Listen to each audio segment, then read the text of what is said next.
Earlier this afternoon, late at night in China, I spoke with Associated Press Beijing Bureau Chief Charles Hutzler. Charles Hutzler, thanks for joining us. So is the situation any clearer tonight, at least as far as Mr. Chen's desire to leave China, including expressing a desire to leave on Hillary Clinton's plane? Pretty much over the last 24 hours, he has been in touch with friends and foreign media, intermittently turning a cell phone on that was given to him. And he's said repeatedly that he wants to leave. He feels very cut off in the hospital, and he feels his family's life is in danger. Now, it seemed to have taken the State Department quite some time to get that message, but this evening they said that they indeed had confirmed his desire to leave, and they were seeking additional information from him as to how to go forward. And what is his status now? He's not simply a patient in a hospital, presumably. Is he a prisoner? Is that clear at all? It's not terribly clear. He is confined to the hospital. He seems to be unable to leave. The State Department said that officials had spoken with him by phone twice today. His wife and his two children who joined him upon his release in the hospital yesterday, his wife has been able to come out and meet with U.S. officials to talk about the family situation. Just to be clear, have U.S. officials said one way or another if they support his idea of leaving the country? They have not said that clearly. They've said that they understand it is his intention to leave with his family, and they're seeking more information about where to go from here. They've also said that they have had some contact with Chinese officials over the situation, but no elaboration on the content of those talks. Well, that's what I want to ask you next, because you've got these formal meetings on the one hand, and then you have all of this happening behind the scenes. So it's not clear how much negotiating is going on at this point between the U.S. and Chinese officials? Well, yeah, his change of mind really seemed to throw a spanner in the works.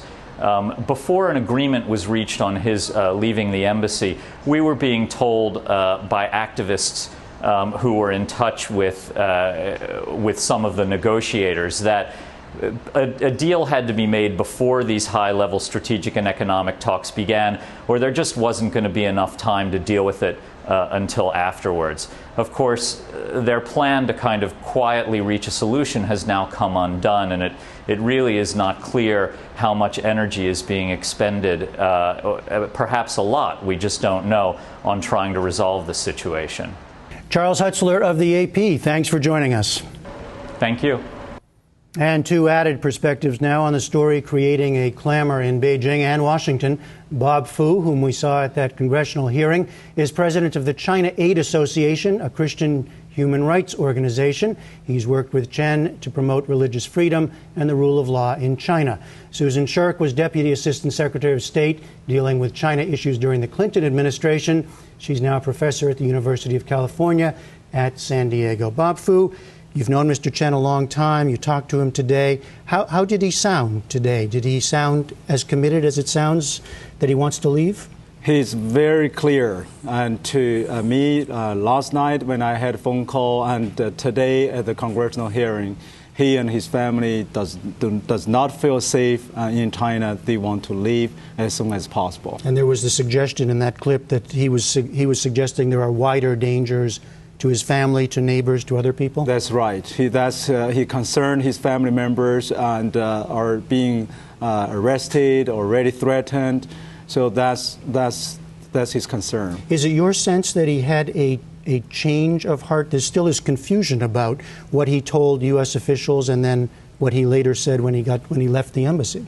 Apparently, he said he was not getting the full picture of the threat, the length of threat his family member had received before he walked out of the U.S. embassy. So he felt some sort of a threat before he walked out of the embassy already, when a message came to him, basically said, if you don't walk out of today, then your family will be in danger. Your wife and your children will not be able to see you anymore. So he walked out of that, of course, with some of the assurance by the U.S. Embassy and the U.S. officials that his freedom will be protected. And at the end of the day, even the first day, the deal was broken. And yeah, as we see today. Now, Susan Shirk, of course, this has all led to some second guessing about how this was handled by the U.S. delegation there. And we heard that it sounds as though they were clearly taken by surprise. What's your take on that now? Well, if you look at the interviews that Ambassador Locke has given and other senior officials who were negotiating to try to achieve the result that Chen Guangsheng had requested, which is to live as a free citizen in Chinese society, go to law school, have his family with him, they really left it up to him.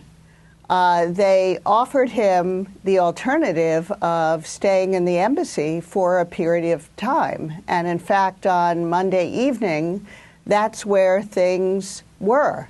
He talked with Professor Jerome Cohen, professor at NYU Law School, who was giving him independent advice as a highly respected China expert and human rights lawyer. And as of Monday night, it looked like he was going to stay in the embassy, and the embassy was making preparations to house him for some period of time.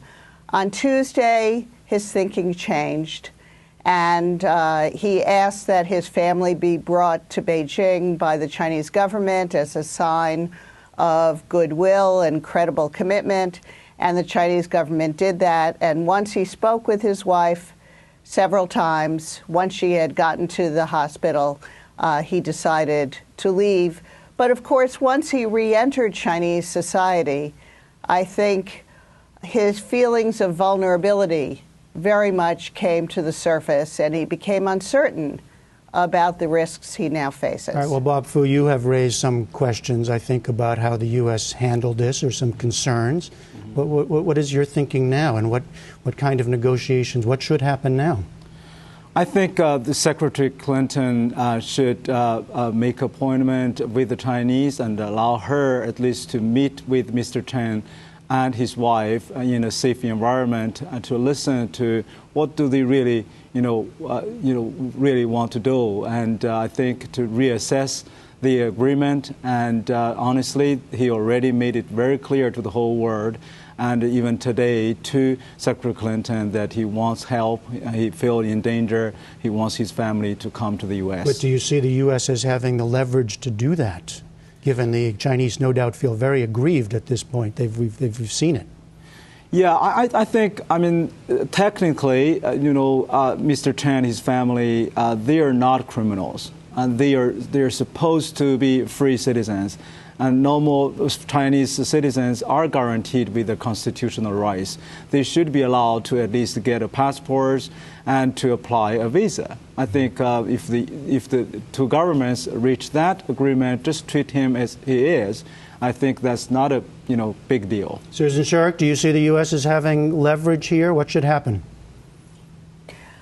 Well, in the last couple of hours, Mr. Chen has indicated that he would like to remain in China as a free citizen, but he would like to leave for a period of time, say as a visiting scholar or international student at an American university. This might be a very good solution, which would be a lot easier for the Chinese government to accept than a case of political asylum. All right, we will leave it there for now. Susan Shirk and Bob Fu, thank you both very much. Thank you.